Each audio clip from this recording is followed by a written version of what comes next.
Uh, the monkey. What can I say, guys? This is actually, it's not a bad film. It's not the best horror film. It's not the best horror comedy film I've ever seen, but it's definitely worth the watch. So we basically have Theo James, who I've not seen for quite some time in anything. Last time I saw Theo James, he was in the Underworld film franchise. Apart from that, I've not seen him in anything recently, but he plays Hal and Bill as the adults. We also have another actor for younger Hal and Bill. We have Elijah Wood in this. I didn't know Elijah Wood was in this. I didn't expect it. And it was nice to see Elijah Wood is now back in the film, but his scene was very strange. It's like they're doing this almost like a psychiatrist meeting, and they're doing these weird interactions. And it was very peculiar. It didn't really fit or go with the film, and we find out he's going to be the future father-in-law to Hal's son. We have Christian Convoy in this as well, and he plays Hal's son, and he was actually very good. I thought he played the role really well. The director is Osgood Perkins. He's done Legally Blonde and Longlegs with Nicolas Cage, if you haven't seen that. And the writers are also Osgood Perkins and Stephen King. Effectively, this is a short story that has been taken and adapted for the big screen. Um, it's a very hard film to describe. You go into the film, and at the very beginning of the film, we have Hal. He has the monkey. He goes to the pawn shop, and whatever you do, do not call the monkey a toy. It's referred to a number of times in this movie, and the shopkeeper just keeps calling it a toy, and then the monkey starts doing its drum beat, and then its last drum beat, and the shopkeeper dies. But it felt very much like a Final Destination type of death. So in Final Destination, there's a bit where the teacher dies, and she fills up a coffee with hot water, chucks hot water out, fills it with cold vodka, and the cup cracks, and then the vodka leaks out, and then she slips in it and hits the knives and gets the knife in her chest. It was very much the same sort of thing where these strange small mini events lead to a death. And that is definitely something that happens a lot in this film. It's not done as well as Final Destination, unfortunately. It would be nice if it was at the same level. But it's almost done it in a way so it's not very gruesome. You don't really see the real gore of the death. It's very much overshadowed by either over commentary or someone talking and explaining something else over it. We have one moment where later on in the film we find out that the uncle's died, and rather than actually see the death scene, we just see a sleeping bag full of red mush. Apparently, they get told that the uncle's died in a hunting accident, and you think something like a crossbow or a bow and arrow or a shotgun or a gun or something like that. But apparently, he was stampeded by a herd of wildebeest or something very, very bizarre. It got a laugh. A lot of the audience in the cinema that when I was there, they all chuckled and laughed at this, which is great. So clearly the humour was landing throughout the film. And there are a number of times in this film where there is some quite dry humour. And again, the audience did laugh all around me. The whole audience in the cinema, they were laughing along with the film where you were meant to laugh. So clearly they have pulled off the humour aspect or the dry wit humour aspect with all the audience that I was personally with in the cinema. It's just that this film it seems to come across as it's not really sure what it wants to be. Does it want to be a horror film, and does it want to go for like really good horror, or does it want to be more of a comedy? I mean, there's quite a lot of films that can play it quite well. They may start off with some horror, but a bit of humour mixed in. But then as the film progresses and the horror gets more prevalent, the humour dissipates and it's not really an aspect of the film anymore. This continues that all the way to the end. And at the very end, one of the brothers, he tries to stop the monkey doing its action. And you see this real struggle where he's holding the monkey's arm to stop it doing that.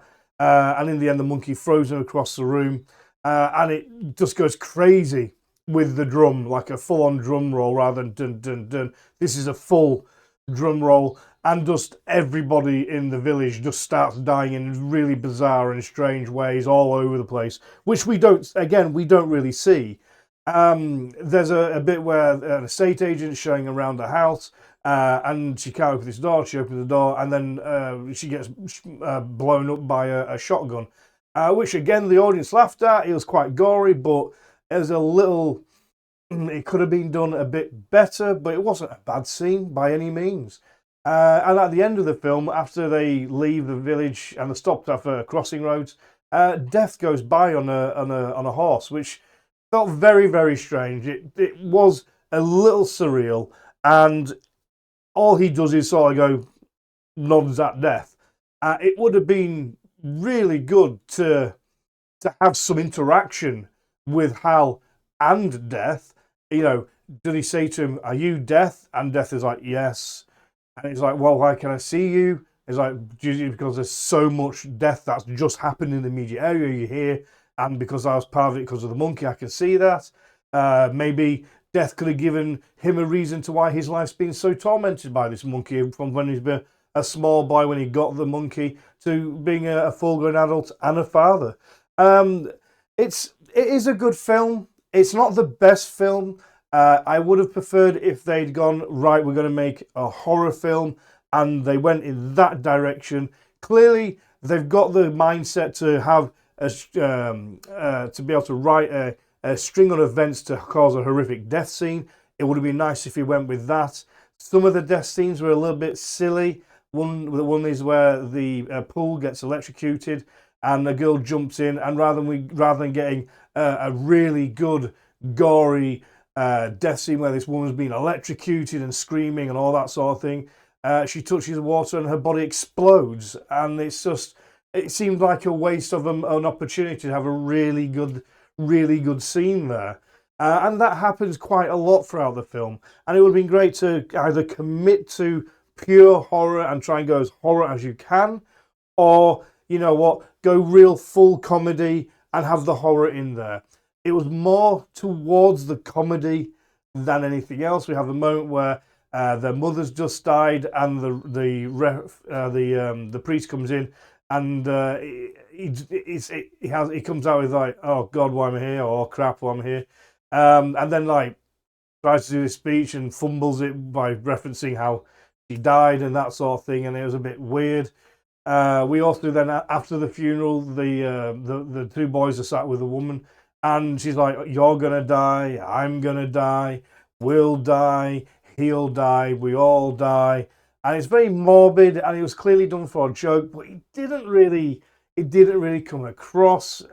If you see it once, fair enough. If you see it again, it won't land the same way. That humour's done and dusted.